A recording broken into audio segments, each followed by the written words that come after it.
je vais donc reprendre là où nous nous sommes arrêtés la dernière fois en revenant sur cette notion d'icône à partir de Peirce, donc, puisque nous sommes ici dans un chapitre portant sur le degré d'iconicité des unités lexicales. Nous avons vu, juste avant les vacances, que dans les linguistiques contemporaines, le concept d'iconicité est défini à partir de la notion de similarité, une similarité entre forme et contenu, les contenus étant des choses du monde ou des représentations du monde, et que deux types d'iconicité sont distingués, l'iconicité d'image et l'iconicité diagrammatique. L'iconicité d'image correspondant à une analogie binaire ou une similarité binaire entre deux choses. On avait vu que l'exemple paradigmatique était celui du portrait, en dehors du champ du langage. Le portrait, l'image de quelqu'un ressemble à la personne dont elle est l'image. Et l'exemple typique dans le cas de la linguistique ou du langage, c'est l'onomatopée, l'exemple le plus récurrent pour ce type d'iconicité. Et puis ensuite, l'iconicité diagrammatique qui, elle, correspond à une analogie proportionnelle de type A est à B, ce que C est à D.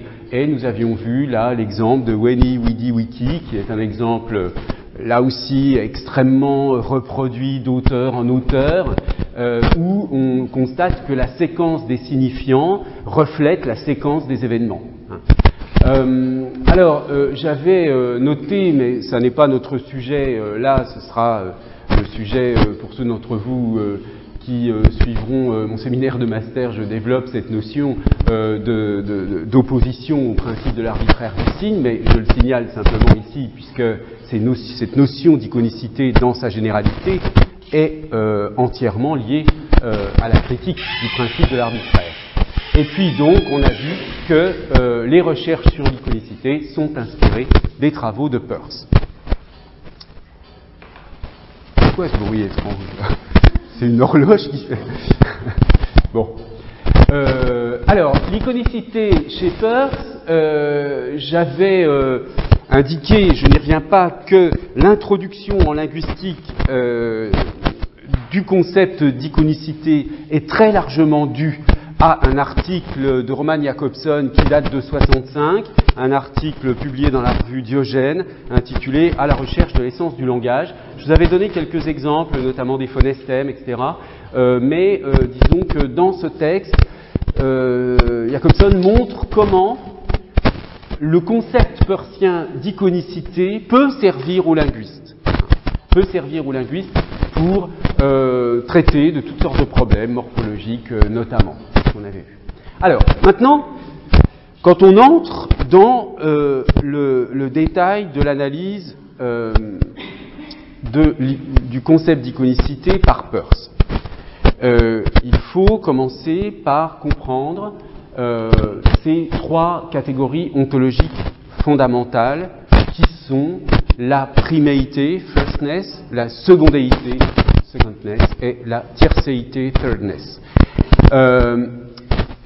Je précise tout de suite que il me semble important, bien que ce soit un petit peu,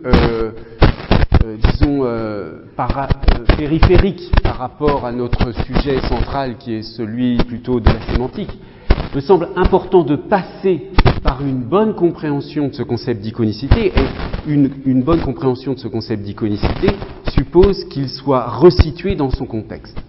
Et c'est ce que je fais ici, j'ai commencé à faire il y a 15 jours, donc, lors du dernier cours, et je vais terminer aujourd'hui sur ce point.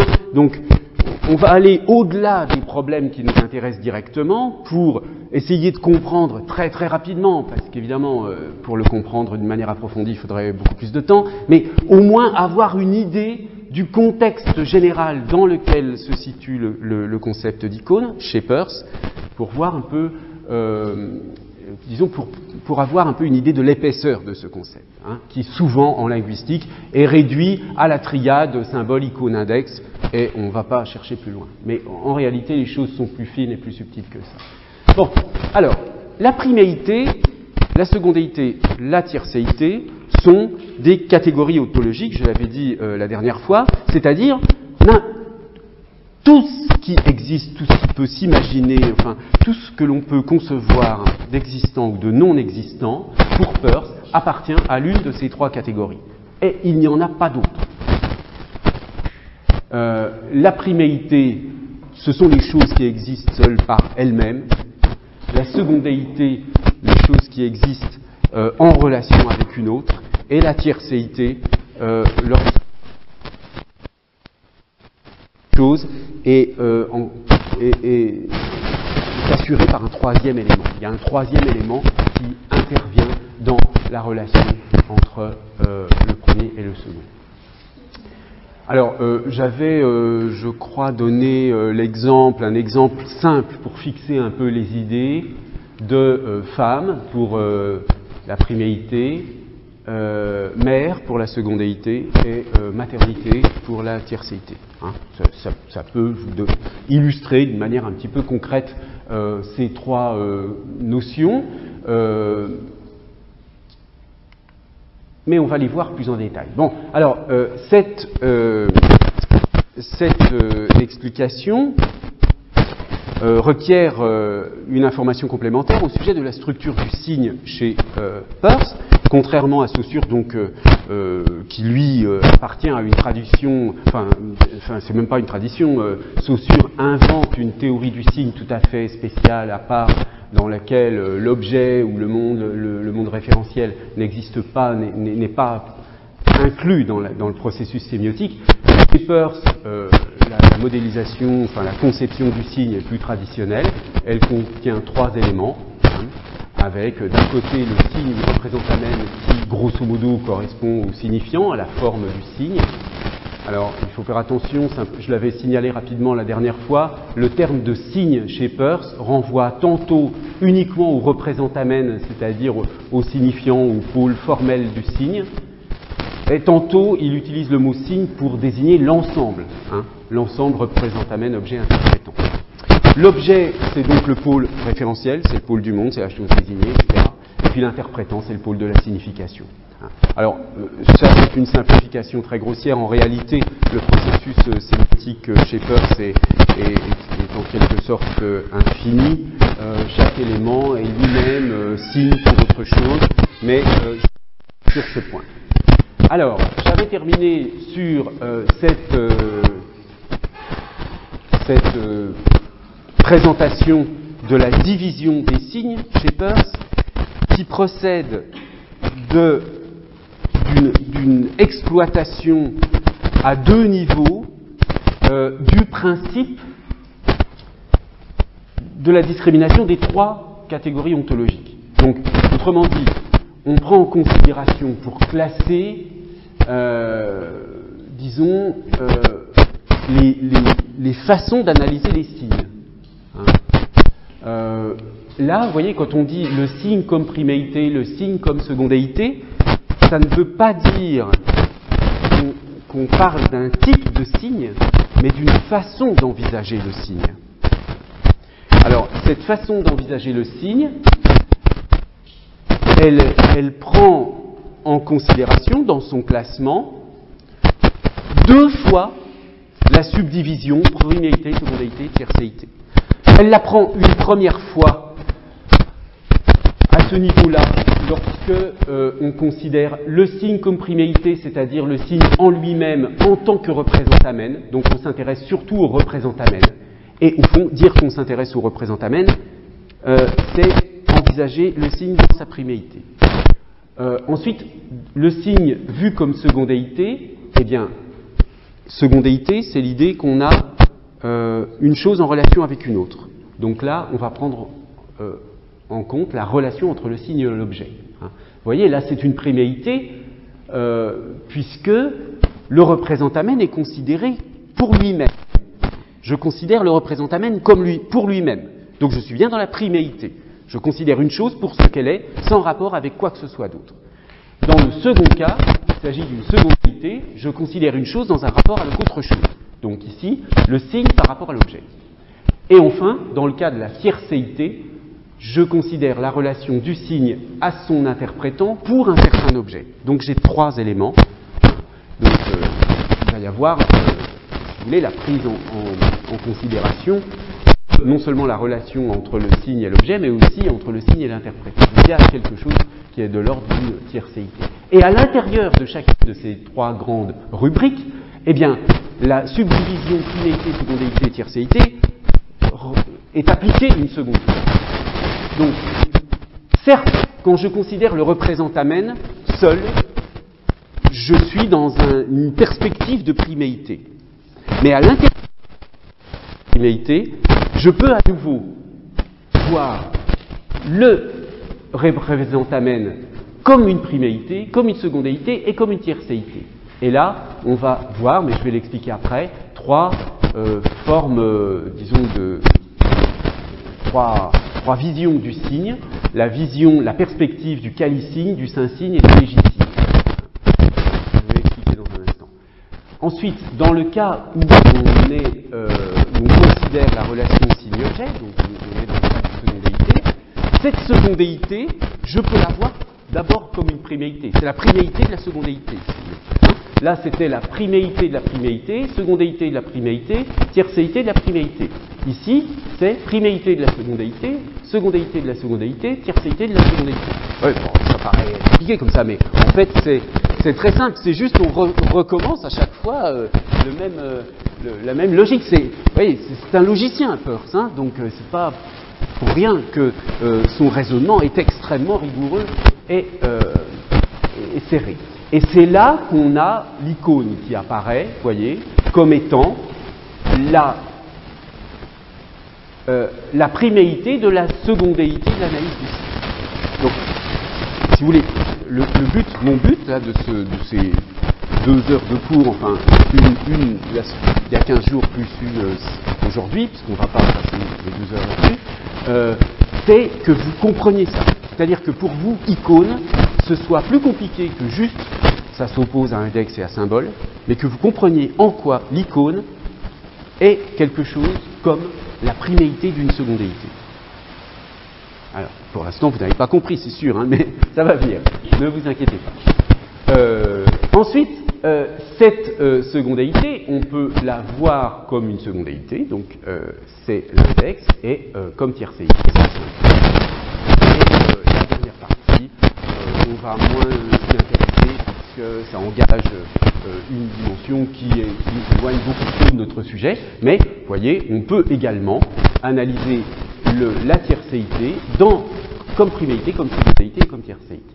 Alors, maintenant, entrons un peu plus dans les détails et voici comment se présentent les choses d'une façon, disons, un peu plus substantielle. Si je prends ici les types ontologiques de signes, donc là je prends le signe, donc ça correspond, si vous voulez, à ces grandes catégories-là, priméité, secondéité, tiercéité. Je prends les types ontologiques du signe et je vois qu'est-ce que ça veut dire pour Peirce quand un signe est quand même de l'ordre de la priméité, de la secondéité, de la tiercéité. Priméité, ça veut dire, pour Peirce, comme c'est quelque chose qui n'existe que par soi, le modèle, disons, la chose la plus, c'est la qualité pure. La qualité pure. On verra que l'exemple que donne Peirce de cela, c'est, il dit, un pur feeling de rouge. Alors, vous percevez une couleur et vous essayez d'imaginer ce que c'est que la pure perception de cette couleur, indépendamment de quoi que ce soit. C'est pas le rouge de quelque chose, c'est je perçois du rouge en tant que tel. C'est cet aspect de la vie mentale, si vous voulez, qui est visé ici. Hein.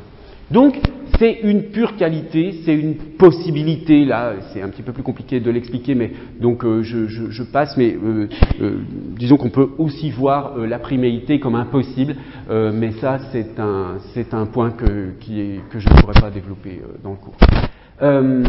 Alors, cette qualité, donc, vous voyez, on peut la voir en tant que signe, cette priméité donc, de la qualité, si je la vois comme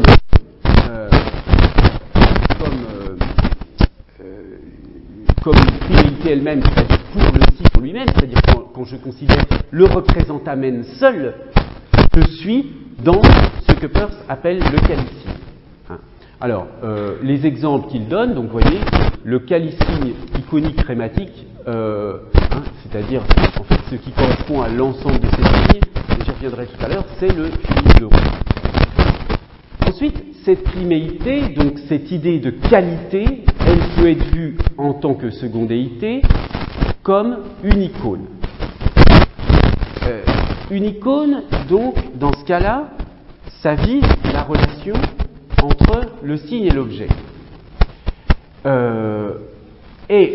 L'idée ici, si vous voulez, c'est que comme l'icône est fondée sur une ressemblance entre le signe et l'objet, comme l'icône est fondée sur une ressemblance entre le signe et l'objet, en quelque sorte, cette ressemblance est telle que le signe est quasiment confondu avec l'objet. Voilà, quand je dis le signe, je veux dire le représentamen. Et quasiment à fusionner avec l'objet. Qu'on va vers la priméité. Oui, mais j'y reviendrai tout à l'heure, il y a quelque chose d'un petit peu paradoxal dans l'icône, peut-être que vous commencez à le sentir, parce qu'à la fois c'est une priméité, mais en même temps c'est une secondéité. Comme si tout à l'heure ça ne posait aucun problème, parce qu'on emboîtait la catégorie logique, mais au fond ça en pose quand même un petit, et d'ailleurs pas qu'un petit, mais on y reviendra tout à l'heure. Donc simplement retenez que ce qui est de l'ordre de la priméité dans cette secondéité, c'est que la relation signe-objet ici, elle est vue comme une fusion entre le signe et l'objet. Cette idée de similarité, c'est comme s'il y avait une fusion, donc comme s'il y avait une seule chose, si vous voulez. D'où l'idée que c'est lié à une priméité. Maintenant, lorsque je considère l'eau, alors je vais laisser trouver la dernière colonne ici pour simplifier l'explication. La colonne rem, d'ici signe, argument, je ne la fais pas. Vous n'êtes pas obligé d'avoir compris ces notions, je ne vous interrogerai pas à l'examen du tout dessus. Les seuls points sur lesquels je suis susceptible d'exiger de vous une certaine forme de compréhension, c'est sur les 6 catégories, la calysigne, syncigne, légicigne, icône, index, symbole. Mais on va donner des exemples après. Alors, la secondéité, c'est donc un autre type ontologique du signe, et elle aussi, soit on considère le représentamen tout seul, on va avoir un signe. Alors, on a vu, je n'ai pas encore commenté le fait que dans la secondéité, comme on a deux choses, on a pour Peirce, dans cette catégorie ontologique, on n'est plus dans la pure qualité, on n'est plus dans le pur possible, mais on est vraiment dans le fait, dans l'existant, dans l'action et la réaction.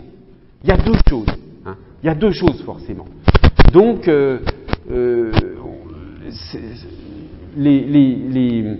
les entités qui appartiennent, les entités ontologiques, les entités qui appartiennent à la catégorie ontologique de la secondéité ont une dimension spatio-temporelle. Et c'est donc, lorsque je considère la priméité, c'est-à-dire le signe en lui-même, le représentamen, j'ai le cas du saint-signe. Alors, par exemple, pour le saint-signe, on verra tout à l'heure qu'il y a plusieurs catégories, mais un diagramme ou un cri peuvent être des saint-signes. Je vais les commenter après. Là, ce que vous pouvez bien comprendre, c'est la notion d'index. En linguistique, en général, tout le monde connaît ce qu'est l'index, l'indexical, l'indexicalité. C'est l'idée, par exemple, lorsque vous parlez de pronoms démonstratifs, lorsque vous analysez les pronoms démonstratifs, lorsque je dis cet ordinateur, en montrant un certain ordinateur, je suis effectivement dans une situation où il y a un lien spatio-temporel, factuel en quelque sorte, entre mon geste et ce que et l'objet désigné, si vous voulez. Là, le lien entre le signifié et le signifiant, entre le signifiant et le représentamen et l'objet, il est de nature spatio-temporelle. L'index montre quelque chose, il y a un lien visuel spatio-temporel entre ces deux choses. Et il y a bien deux choses dans l'index. Prenez l'exemple d'empreinte. Une empreinte de pas, c'est typiquement sur le sol, c'est typiquement un index. Il y a bien un contact entre deux choses qui a laissé une trace. Donc on est bien dans la secondéité. Et il y a une dimension.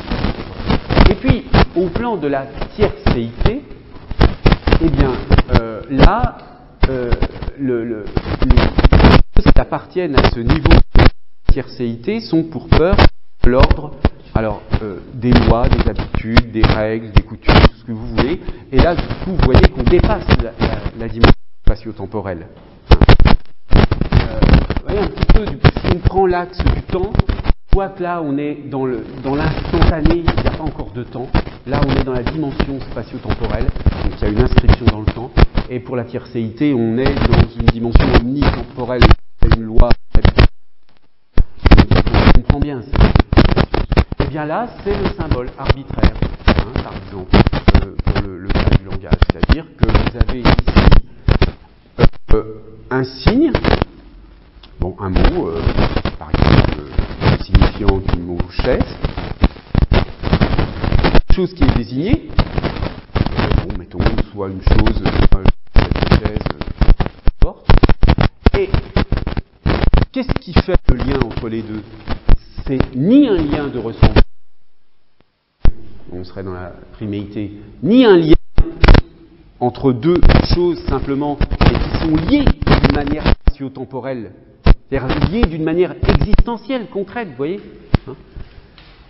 mais ce qui fait le lien, c'est le fait d'avoir accepté cette convention qui fait que tout le monde, enfin les Français, les personnes qui comprennent ou qui parlent français, savent que quand ils entendent le son ça évoque tel objet, tel concept.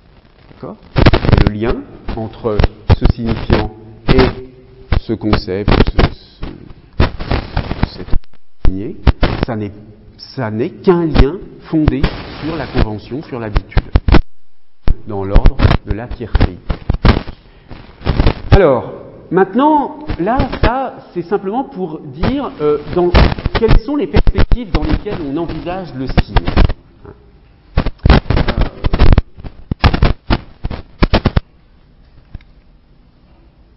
Maintenant, je peux, à partir de là, distinguer les types de signes en combinant les différentes perspectives. Encore une fois, là, signe, icône, c'est voir un signe comme icône, voir un signe comme symbole, voir un signe comme index. C'est une perspective sur le signe. C'est pas un type de signe, proprement parler. Là, on peut être dans des types de signes qui ont ces propriétés. C'est-à-dire qu'on va avoir, donc on dit, le calicigne iconique grammatique, le saint-signe iconique grammatique. Alors, c'est simplement une combinaison, calicigne iconique grammatique, saint-signe iconique grammatique, saint-signe indiciel grammatique, saint-signe indiciel ou indexical grammatique, etc.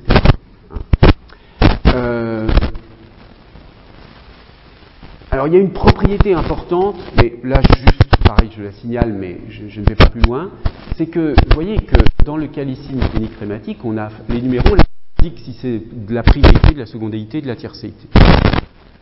Dans le calicigne iconique grammatique, les trois éléments sont de l'ordre de la priméité. Le calicigne iconique grammatique, c'est de la priméité. Bon. Dans le cas du saint-signe, j'ai une secondéité. À partir du moment où j'ai une secondéité, je vais avoir deux possibilités.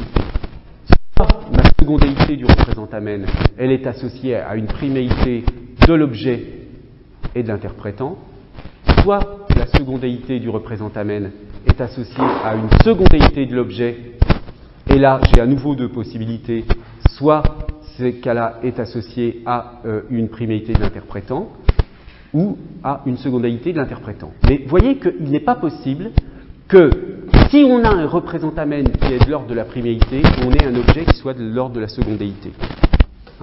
C'est pour cette raison qu'il y a beaucoup plus de types de légisignes que de synsignes et qu'il y a qu'un seul type de qualisignes. Alors maintenant, voyons quelques exemples concrets.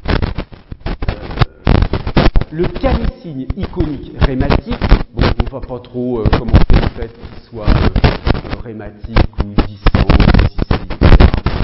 Je vais surtout commenter les deux premières caractéristiques. Je vous disais tout à l'heure, c'est un feeling de rouge. C'est un qualisigne parce que cette sensation, une pure sensation de rouge. Dans ce cas-là, je prends bien le représentamène, quand je considère le représentamène, j'ai bien le représentamène, c'est le feeling lui-même, donc j'ai bien quelque chose, vous voyez, qui est un signe en lui-même, qui est de l'ordre d'une pure qualité, une pure sensation de rouge. Le représentamène, il est totalement comment dire, dans une simple, pure et simple sensation de rouge, le représentamène est bien en relation, avec rien d'autre. Hein. Je dis bien, c'est pas le rouge de quelque chose, c'est une sensation de rouge. Alors, cette sensation de rouge, on peut dire qu'elle est iconique lorsque je considère la relation entre le signe et l'objet. Parce que, en fait, il n'y a quasiment pas de discrimination entre le rouge vu et la sensation. La sensation vaut pour le rouge qui a été perçu et que je ne prends à peine en considération. Bon, et puis c'est rématique pour des raisons que je ne vais pas commenter. Donc vous voyez que quand on décrit le signe de cette façon-là, on donne une propriété du représentamène tout seul, une propriété de la relation entre le signe et l'objet, hein, et une propriété de la relation entre l'interprétant et l'objet via entre le représentamène et l'interprétant via l'objet. Alors, deuxième cas de figure, le synsigne iconique rématique. Alors,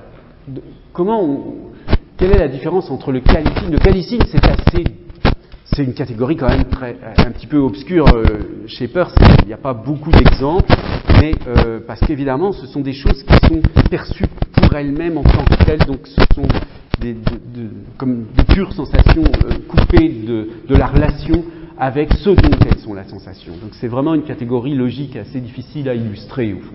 Et dans l'œuvre de Peirce, il n'y a pas beaucoup d'exemples, donc c'est pour ça que je me suis contenté de cet exemple. Le synsigne, lui, c'est déjà plus simple. Parce que dans le cas du synsigne, mon représentamène, comment il est mon représentamène dans le cas du synsigne? Il est vu comme secondéité. Donc là, j'ai quand même quelque chose qui existe, qui est de l'ordre de l'existant. Donc, l'exemple que Peirce donne, c'est un diagramme en tant que fait singulier. Par exemple, le dessin d'un triangle. Le dessin d'un triangle, donc en tant que fait singulier, c'est-à-dire je dessine un triangle au tableau et je vous demande de considérer ce triangle-là que j'ai dessiné. D'accord? C'est pas la figure du triangle en général. C'est-à-dire que le triangle que je vais dessiner au tableau, il va avoir certaines dimensions, il va être isocèle ou équilatéral, je ne sais pas, peu importe. Ça va être un triangle singulier. Hein. Eh bien, ce triangle est un synsigne dans la mesure où il existe d'une manière spatio-temporelle. Hein. C'est une occurrence, si vous voulez. Ce qui est de l'ordre du synsigne, c'est ce qui est de l'ordre de l'occurrence. Ça existe d'une manière spatio-temporelle. Mon triangle écrit au tableau, je peux l'effacer, enfin, il existe, il est visible, etc. D'accord? C'est ça le au niveau du représentamène. Hein. Parce que le représentamène maintenant, il est iconique. Parce que mon dessin de triangle ressemble à l'objet triangle. Alors là, c'est un objet mental conceptuel. Hein. Triangle, c'est une figure qui a 3 angles. C'est un pur concept, si vous voulez, d'une certaine façon. Mais donc l'objet du signe triangle, c'est le triangle en général, si vous voulez. Hein. Le concept de triangle. Bien. Il y a une ressemblance entre ce concept et ce diagramme. Donc, puisqu'il y a cette similarité, et il y a bien 2 choses, hein, il y a mon concept et mon diagramme singulier, il y a une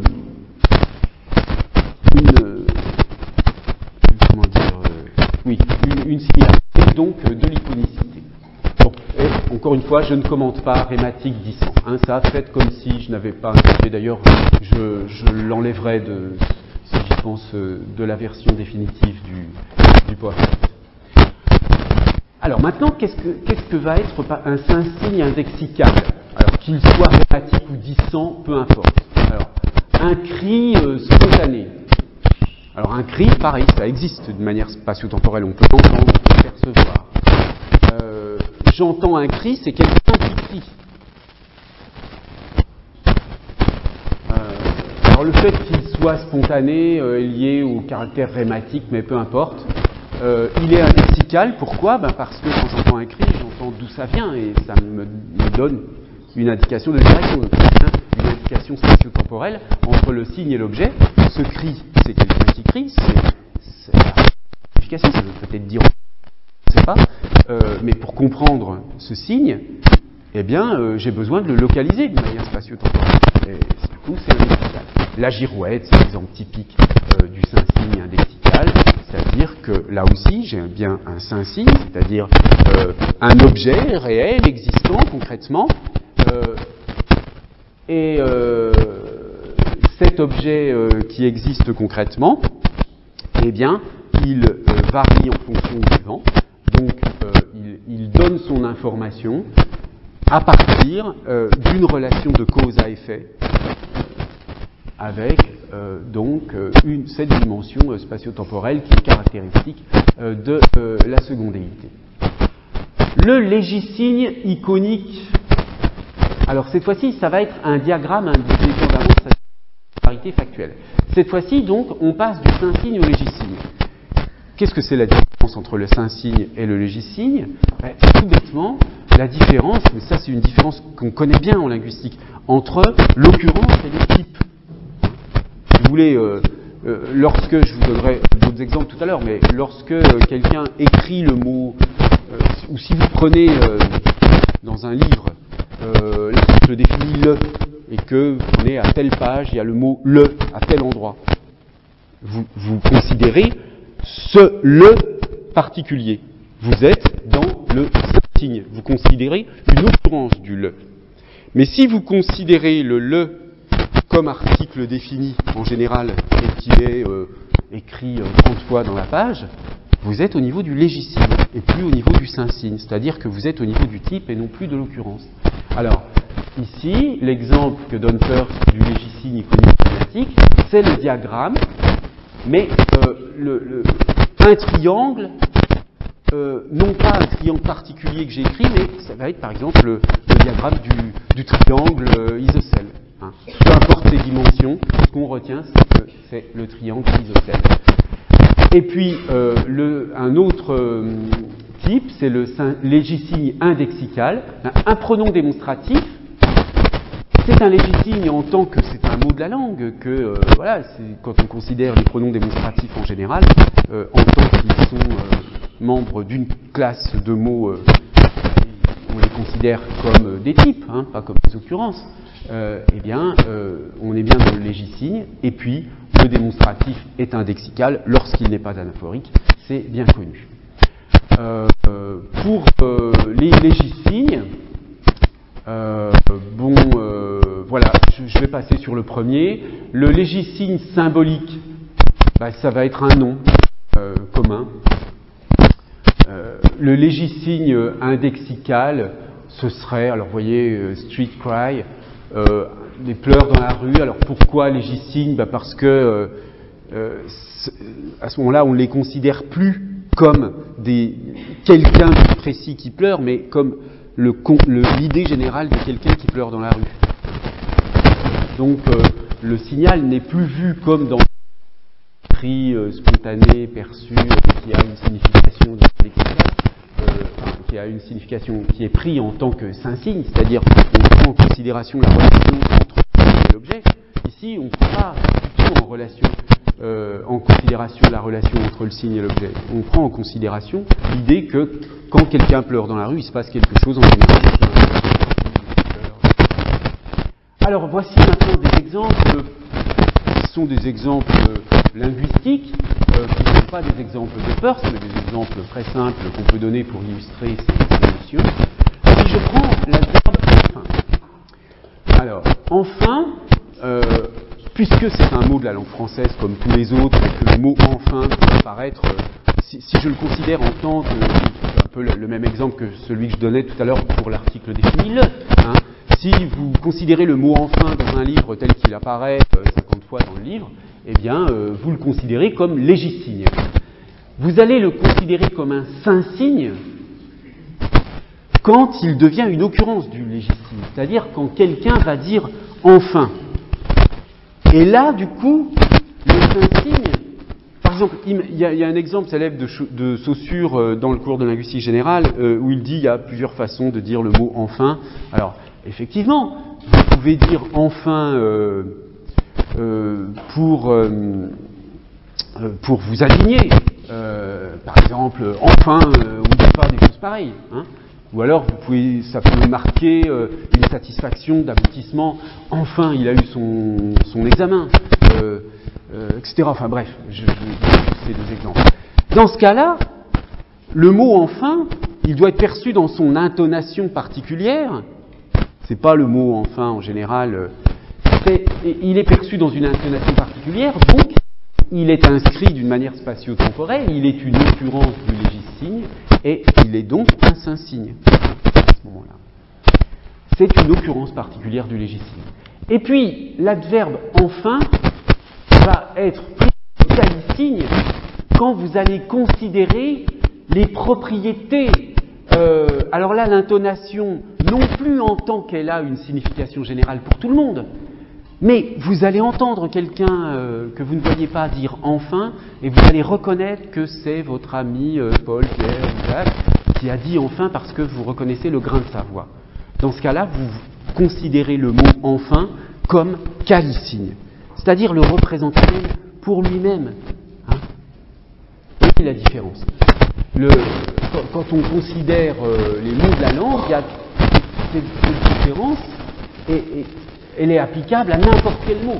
La différence entre le légisigne, le mot en tant que tel, le saint-signe, le mot employé dans un texte, dans un discours, etc., et le qualisigne, les propriétés vraiment, perceptives du signe lui-même.